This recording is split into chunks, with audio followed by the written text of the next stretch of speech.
Shri Kanakadurga జ్యోతిషాలయం phone ద్వారా జ్యోతిష్యం చెప్పబడును. కుటుంబ సమస్యలు, ఆరోగ్య సమస్యలు, వ్యాపార సమస్యలు, సంతాన సమస్యలు, భార్యాభర్తల సమస్యలు, కోర్టు సమస్యలు.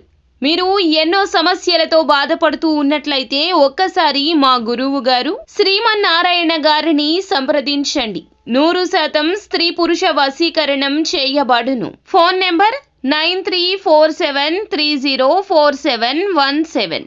మీకు ఎటువంటి సమస్యలు ఉన్నా 100% పరిష్కారం చేయబడును. నమ్మకంతో సంప్రదించండి.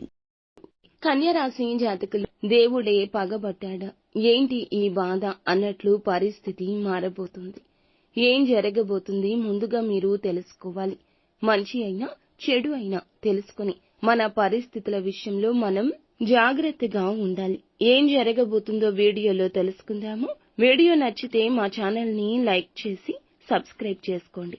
ధన్యవాదములు. ఈ పరిస్థితుల్లో మీకు అలా అనిపించక మానదు. ఎందుకంటే మానవ జన్మ సహజమే. కష్టానికి బాధపడ్డం, సుఖానికి ఆనందపడ్డం. కానీ వీరు అతీతులుగా చెప్పొచ్చు.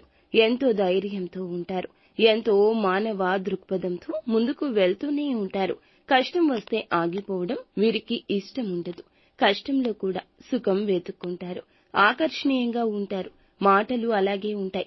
సరదాగా మాట్లాడతారు. బంధువులు, స్నేహితులు వీరు ఉన్న చోట సరదా ఉంటుందని అందరూ అనుకుంటారు. దైవ భక్తి ఎక్కువ. సాయం చేసే మనసు ఎక్కువ. పరిస్థితులు అనుకూలించకపోయినా ముందడుగేస్తారు. అయితే ఈ రోజున దేవుడే అతిపెద్ద శిక్ష వేయబోతున్నాడు.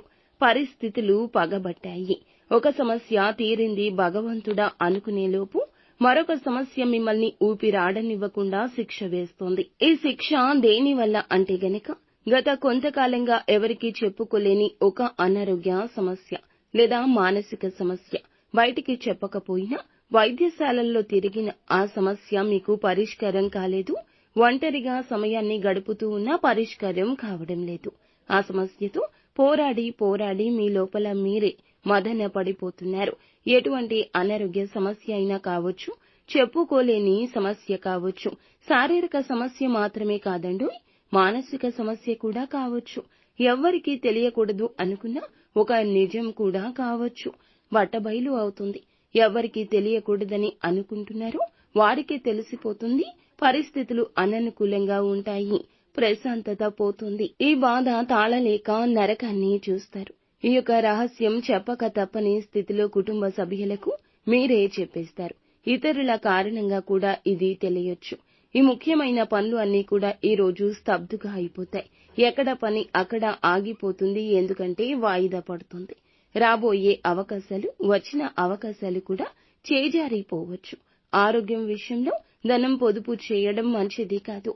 కుటుంబానికి ఎంత అవసరమో, కుటుంబంలో మీరు ఎంత అవసరమో తెలుసుకోండి. అలాగే అజాగ్రత్తగా ఉండొద్దు.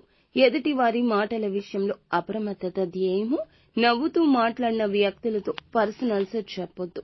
ఇలా చెబితే ప్రతికూల పరిస్థితులు దేవుడే ఇస్తాడు. మంచి పనులు అన్నీ చూస్తూనే ఉన్నాడు. భరించగలిగిన కష్టాలే భగవంతుడు పెడతాడు. తెలుసో తెలియకో చేసిన తప్పుల రీత్యా కష్టమనేది ముందుకు వచ్చింది. ధైర్యంగా ఉండండి. సమస్య ఎదురొడ్డి పోరాడే పరిస్థితి ఉంటుంది. కొండంత ప్రేమను చూపించే భగవంతుడు. కర్మఫలం మాత్రమే మీరు అనుభవిస్తున్నారని గుర్తుంచుకోండి.